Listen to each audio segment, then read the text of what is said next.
Alright, so this is a quick video to talk about plagiarism in papers and on tests before our first exam, and generally, again, about trying to take advantage of using your professor. As this quote from a colleague illustrates, that many of students are very timid about coming to me for help, about asking for help, about asking to meet. And I say over and over again, don't do that. But many of you may not really believe that. You think I'm just going to talk down to you or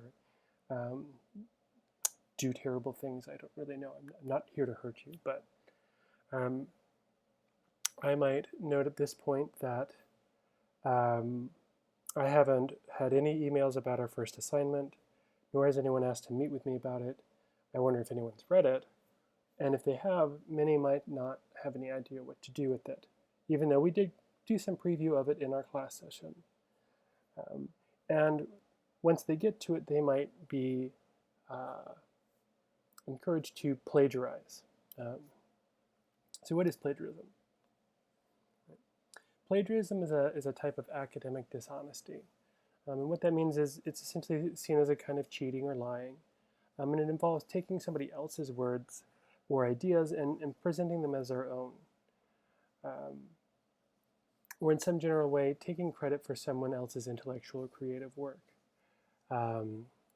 Some famous instances of this have been Melania Trump, the president's wife, as I think last year or the year before, was accused of taking Michelle Obama's speech and essentially saying the exact same thing and passing it off as her own.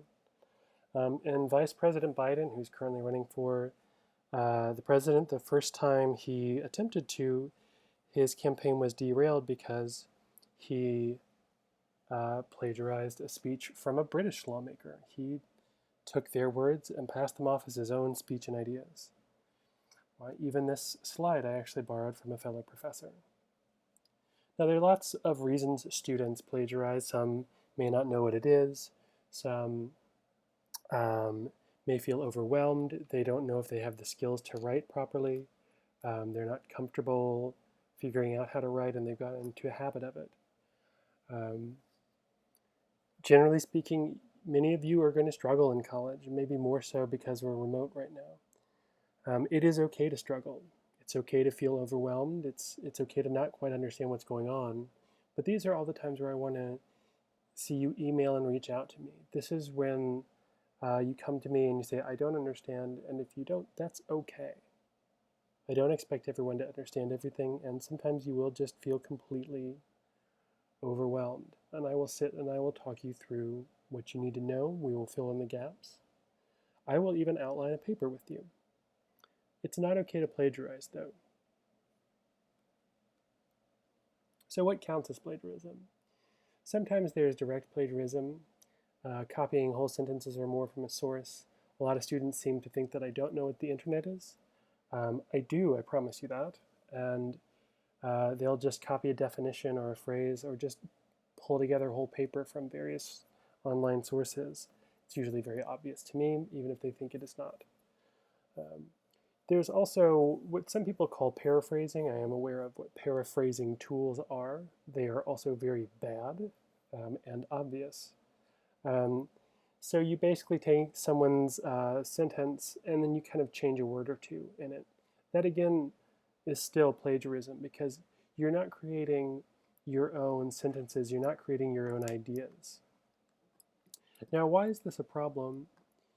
For a lot of reasons, but basically one of the key skills you will ever take away from college is writing skills, your ability to express your ideas and thoughts in writing. This is something that will get you a job. It will keep you in a job. It will even get you promoted. So when you're not writing and you're not creating your own thoughts and such, you're not really building and exercising this muscle. I don't expect everyone to be a terrific writer at this point, but I do expect everyone to start exercising those muscles, to start building those skills. This is where we start to do it. So whenever you use other people's words, and it's okay to do that sometimes, you need to be sure you're citing your sources and saying that you're using other people's words. And by and large, what I want to see you all do is develop the skills to express yourselves in writing. This is especially true when you have short answer questions on the exam, when you have to kind of come up with it on the fly. Many of you may be tempted to cheat here, but I promise you, you'll just fail the entire exam if you do so. All right, so what is quotation and citing?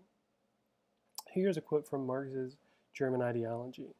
The ideas of the ruling class are in every epoch the ruling ideas, i.e., the class which is the ruling material force in society is at the same time its ruling intellectual force. The class which has the means of material production at its disposal has control at the same time over the means of mental production. So this is Marx's discussion of ideology and how the people who run the world and who benefit from it also create the dominant ideas in society. Now, if you put this in the middle of a paper without either these quotation marks or this in-text citation, that would be plagiarism. What those quotation marks are doing is saying, in the first one, this is where Marx's words start, and in the second instance, this is where Marx's words end. Right? And then that in-text citation, meaning it's in the paper itself, says the name of the author, Marx, the date that the book was published, that was actually originally published much earlier, and the page on which that quote comes from. So again, all of this is telling me the provenance, or where does this come from? Who said it? Where can I go find it if I want to? This is a way of attributing the work to the original author, but also letting me know, if I'm interested, where I can go look it up. Then, if this were in a paper at the end of it, I would want to see something like this, which is called a bibliographic citation. We've probably all done a bibliography, or certainly read one. And this is what I would be looking up if I wanted to know what book it was. I see the date here, which helps me identify which work by Karl Marx, if I have a couple in there. I see the title, I see the publisher, and the author. So now I know where it came from. So this tells me what the quote cited is actually in. Anytime you use somebody else's words or ideas, you must both put them in quotations and cite them. Again, paraphrasing is not the same thing as writing your own ideas. You may try to do this with definitions of terms. Particularly people do this on exams when they're remote.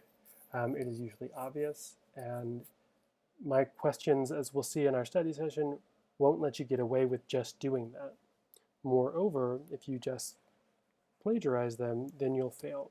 And again, the point here is that you can read out or you can copy down any set of words in the dictionary in any order they are in, but that doesn't show me you have any idea what they mean. And what I'm gauging here is your comprehension of ideas. Also, just a quick point, there, T-H-E-R-E, is a place. That thing over there, T-H-E-I-R, is possessive. Their baloney was ultimately deemed phony.